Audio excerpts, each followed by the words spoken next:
करना, मंदिर में घूमना, ये तीर्थ थोड़ी कहलाता है। तीर्थ का गलत अर्थ बताया गया है। तीर्थ का मतलब होता है कि अपने वेद वेदांगों शास्त्रों आदि को जानना, ये तीर्थ है। ठीक है, तो इनको जानिए आप लोग, इनको समझिए आप लोग। जीवन पता नहीं किस क्षण कौन किसकी सांस निकल जाए, कोई नहीं जानता है। भगवान श्री कृष्ण ने गीता में कहा है कि योग के पथ पे चलते हुए यदि मृत्यु हो गई तो वह व्यक्ति क्या होता है, अच्छे माँ बाप के यहाँ जन्म लेता है, और अच्छे माँ बाप के यहाँ जब जन्म लेता है तो जल्दी ही संसार से मुक्त हो जाता है। ठीक है, इसीलिए यही योग का असली पथ है। इस पथ पे चलते रहिए, यदि मृत्यु भी हो गई तो पछताना नहीं पड़ेगा आपको। ठीक है, आपको मरते हुए दुख नहीं होगा। जी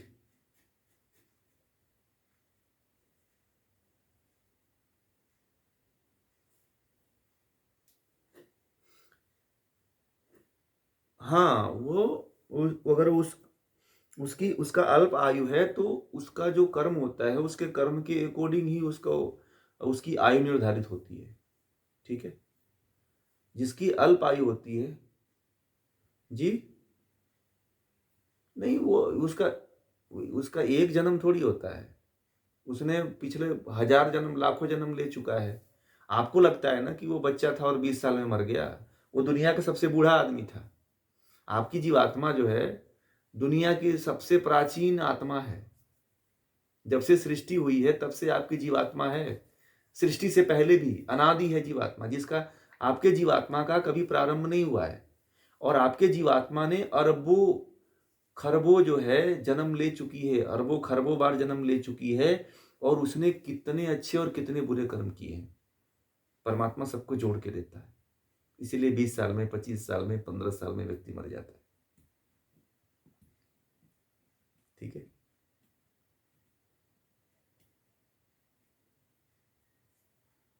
वो कर्मों का फल ये होता है कि पूर्व जन्म में जो है कहीं ना कहीं उस कर्म के वो भागी बने रहते हैं। जैसे आपने सहयोग कर दिया, वो कोई बुरा कर्म कर रहा था और उसमें आपने सहयोग कर दिया कि हाँ, समर्थन कर दिया। कर्म कितने प्रकार के होते हैं, मन, वचन और शरीर से। तो आपने वाणी के द्वारा उसका समर्थन कर दिया था, इसलिए आपको दुख होता है। ठीक है, आप लोगों का संबंध हमारा संबंध रहा है, इसलिए आप लोग ये सीख रहे हो। आपके माता पिता का, आपके परिवार का, आपके चाचा का, चाची का, नाना का, नानी का, रिश्तेदारों का संबंध कहीं ना कहीं आपसे रहा है। इसलिए आपके मरने के बाद वो दुखी होते हैं। ध्यान दीजिएगा, आपके मरने के बाद इसीलिए वो लोग दुखी होते हैं कि आपने उनके कर्मों में कहीं ना कहीं समर्थन किया है, मानसिक रूप से। शारीरिक रूप से नहीं किया है, परंतु वाणी से किया है, मन से किया है। दो तरह से आपने उनका समर्थन किया है, इसीलिए उसका दुख आपको भोगना पड़ता है। समझ में आ गई?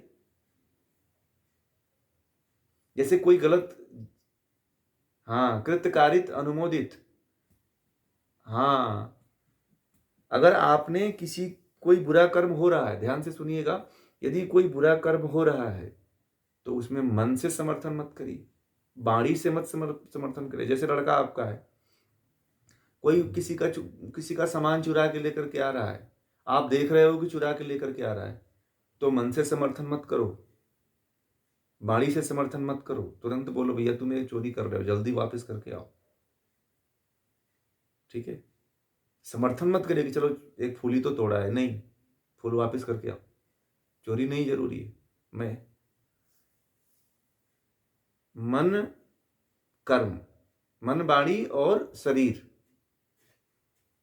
काया। ठीक है, कर्म तीन तर, हाँ, वो सब बताए थे।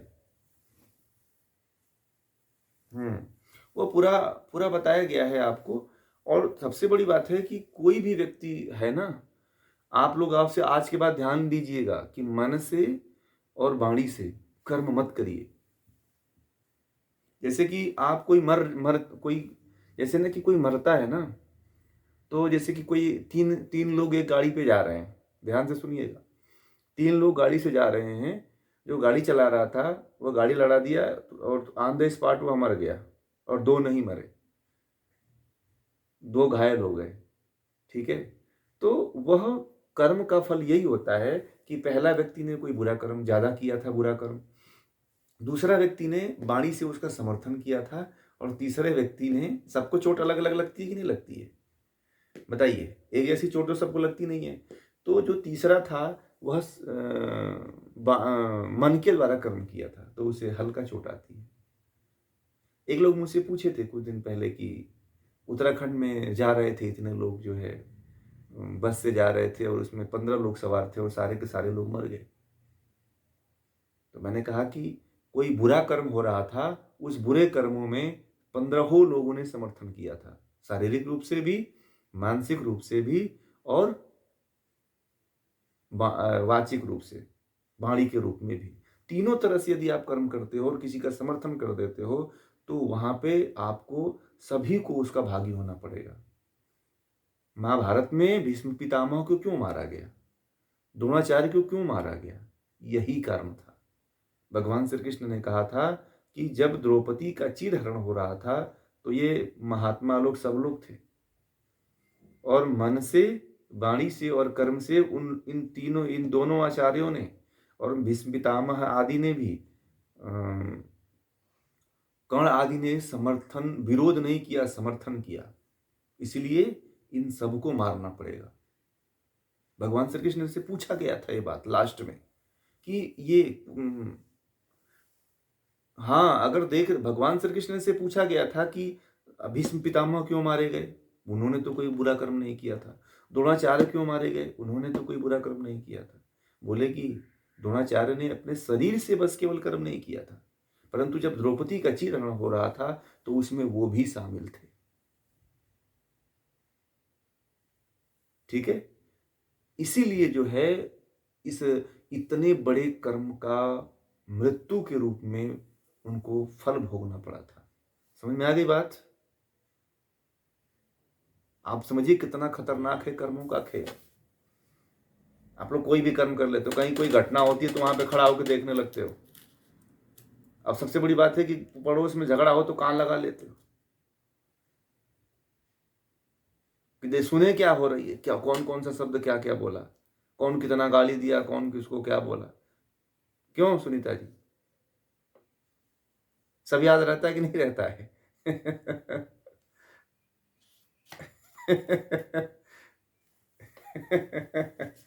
हाँ हाँ, तो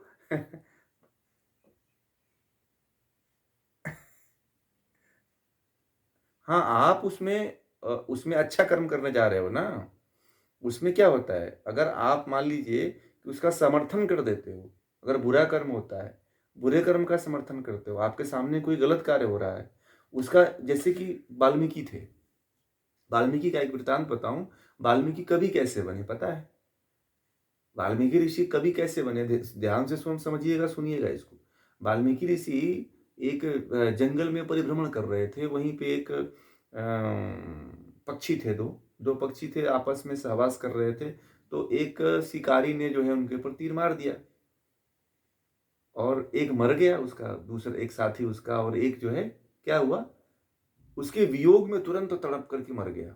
यह देख करके जो है वाल्मीकि ऋषि जो है उस शिकारी को श्राप दे डाले, संस्कृत में श्राप दे डाले। और वही संस्कृत में जो श्राप दिए थे, वही श्राप जो है वाल्मीकि रामायण का उत्तरकांड का पहला सूत्र बना था, लव कुश कांड का। ठीक है? तो कहने का मतलब यह है कि जो कर्म हो रहा है, उस कर्म को उन्होंने देख नहीं पाया अपने आंखों के सामने। दूसरा कोई होता तो बुरा कर्म हो रहा है तो वहां से चल देता, परंतु उनके सामने जब बुरा कर्म हुआ तो उन्होंने उस व्याघ्र को, मतलब उस शिकारी को श्राप दे दिया। ठीक है? तो क्या हुआ, उन्होंने, एक ऋषि जो होता है वो यही कर्म करता है कि अपने आंखों के सामने बुरा कर्म होते नहीं देख सकता है, उसका क्रिया प्रतिक्रिया होनी चाहिए। नहीं तो कर्म का भागी कहीं ना कहीं आप भी द्रोणाचार्य और भीष्म की तरह भागी बन जाओ। बहुत लोगों को ये बातें नहीं आती है कि द्रोणाचार्य और भीष्म पितामह, सब लोग पूछते हैं कि बाहुबली को क्यों मारा गया, परंतु आज तक कोई ये नहीं पूछता है कि भीष्म पितामह और द्रोणाचार्य को क्यों मारा गया। ठीक है, ये कोई बात तब तक किसी के मन में आई भी नहीं होगी कि क्यों मारा गया। ठीक है, द्रोणाचार्य पांडवों के भी गुरु थे, अर्जुन के भी गुरु थे, हैं? एक गुरु को क्यों मार दिया गया, का क्या कारण था? ठीक है, तो बहुत लोगों को नहीं पता, ये पता ही नहीं है बात।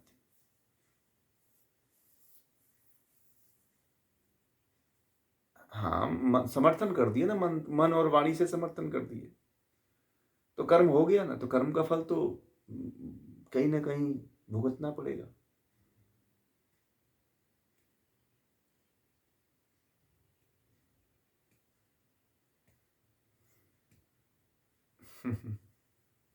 वो तो मौन थे, सारे के सारे लोग कुछ नहीं बोले, चुपचाप बैठे हुए थे। जी।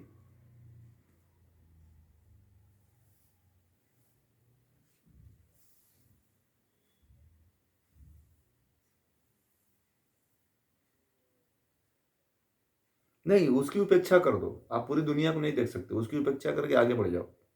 आपको न उसकी क्रिया प्रतिक्रिया कुछ नहीं करना है, वहां से बस आप हट जाओ। उपेक्षा कर देनी है। भगवान महर्षि पतंजलि ने कहा है कि आप बुरा व्यक्ति है, अगर सही तरीके से जीने, जो बुरा व्यक्ति है उसके साथ में उसकी उपेक्षा करके आगे बढ़ो। सबसे नहीं लड़ सकते हो, समाज में बहुत कार्य गलत हो रहे हैं, तो वहां पे उपेक्षा कर दो उसकी, और उपेक्षा करके आप आगे बढ़ जाओ, वहां पे मत टिको, मत रुको आप। उपेक्षा मतलब अवॉइड। ठीक है, हाँ, अवॉइड कर दो बस।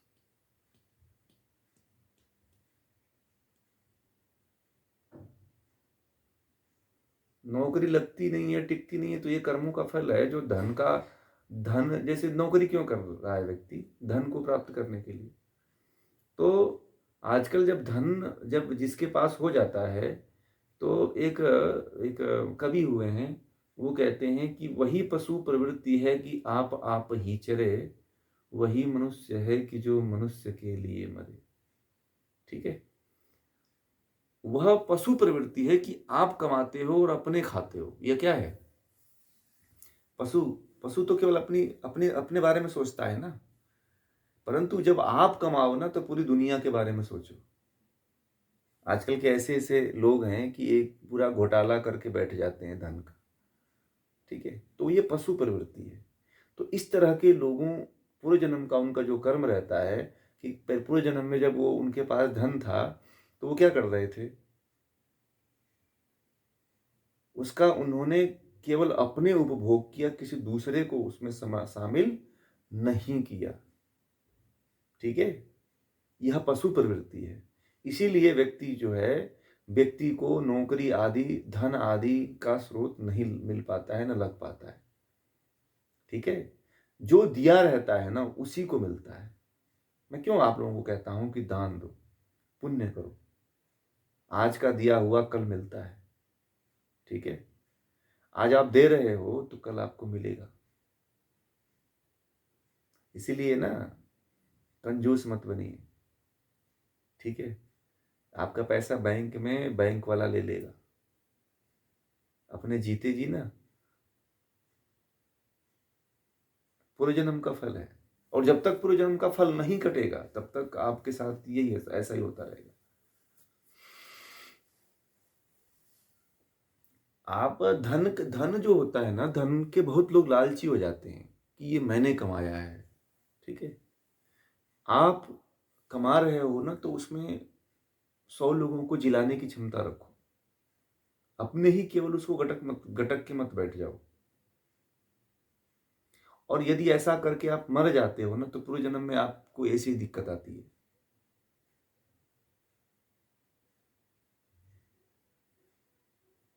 और जो देता है ना, उसको उतना मिलता है, उसे दुगना मिलता है, हजारों गुना मिलता है।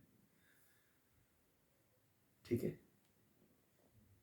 आज का गरीब व्यक्ति वही है जो पिछले जन्म में कंजूस रहा है, किसी को 1 रुपए 1 पैसे नहीं कुछ लिया है, न दिया है।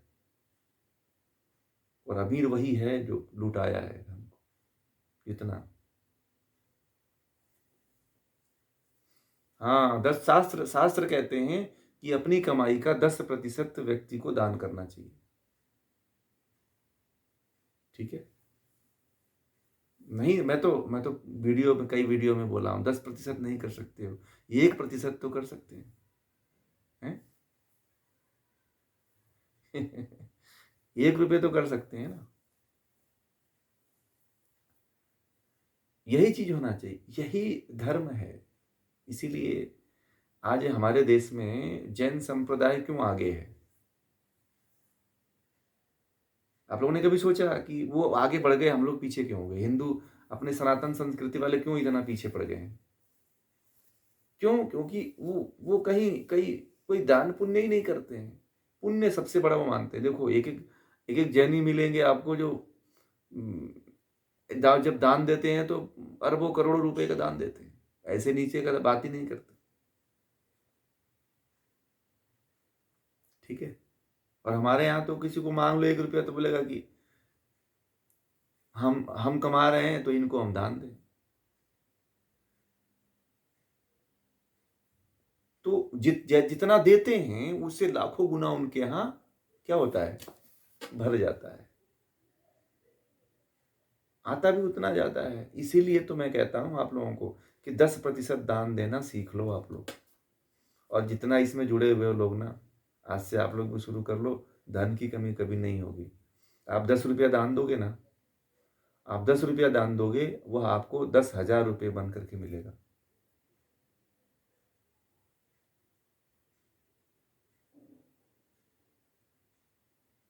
हाँ, वो गाना है, एक बहुत पुराना गाना है वो। तो इस तरह से ये भारतीय संस्कृति थी। क्यों ये बनाया गया था? अब लोग इसको कोई सब इसकी वैज्ञानिकता को समझे ही नहीं लोग। एक हमारा मित्र था पता है, मेरी आदत थी कि मैं जहाँ जाता हूँ कुत्तों को, जीव-जंतुओं को खिलाता हूँ। तो एक साथ हम लोग सहपाठी रहे तो वो मैं डालता था ना तो वो बोलता था यार तुम बहुत गलत काम करते हो। मैंने, क्या? तुम कुत्तों को खिलाते हो। यहाँ पे आदमी के लिए मिल नहीं रहा तुम कुत्तों को खिलाते हो। तो मैंने कहा कि भैया हम अपनी रोटी लेकर के आते हैं। ठीक है? हम अलग से रोटी नहीं लेते, हम अपने हिस्से की रोटी देते हैं। ठीक है? तो उसको हम हमसे वो रहा करती थी। ठीक है?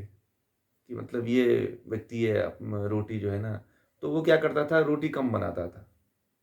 तो कहता था कि तुम यार रोटी खाते नहीं हो, कुत्तों को डालते हो इसलिए कम बनाएँगे। तो अब उसकी मानसिकता क्या है? अब उसके अंदर बड़ी उसकी बुरी परिस्थिति है। तो कर्म का फल यहाँ पे भी मिल जाता है अगर आप ऐसा कर्म करते हो तो। इसीलिए अपना दिल और अपना हाथ भरा रखो, मजबूत रखो। भले से आपके पास कुछ पैसा ना हो, परंतु दिल के मजबूत बनो आप, दिल के खुले बनो। ठीक है?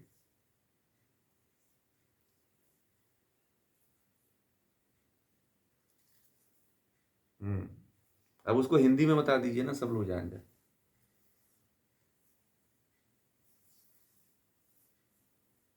हाँ, दान ऐसा दो, गुप्त दान इसको बोलते हैं। इसको क्या बोलते हैं? इसको गुप्त दान बोलते हैं। दान दो तो कभी अहंकार नहीं आए, ना किसी को बताओ आप कि मैंने दान दिया है। ये भी ध्यान में सुन लेना आप लोग। और इसका ढिढोरा फोटो मत खिंचाओ। अगर वास्तविक दान देना है, तो एक कंबल दे करके 50 लोग उसके ऊपर ऐसे बाहर हाथ लगाए थे, मैंने देखा वीडियो मेरे पास आई थी। एक लोग कंबल एक गरीब को उड़ा रहे थे ना, तो उसमें 50 लोगों ने हाथ रखा था ऐसे। ठीक है? तो इसलिए ज़्यादा बेटर है कि कर्म करो तो आप उसे करके उगलो मत, करके भूल जाओ। कहते हैं ना नेकी कर दरिया में डाल दे। ठीक है? तो ये है जीवन का और कर्म का सिद्धांत। कर्म के सिद्धांत पे बड़ी अच्छी बातें हुई। शायद आप लोग समझे होंगे इस चीज़ को।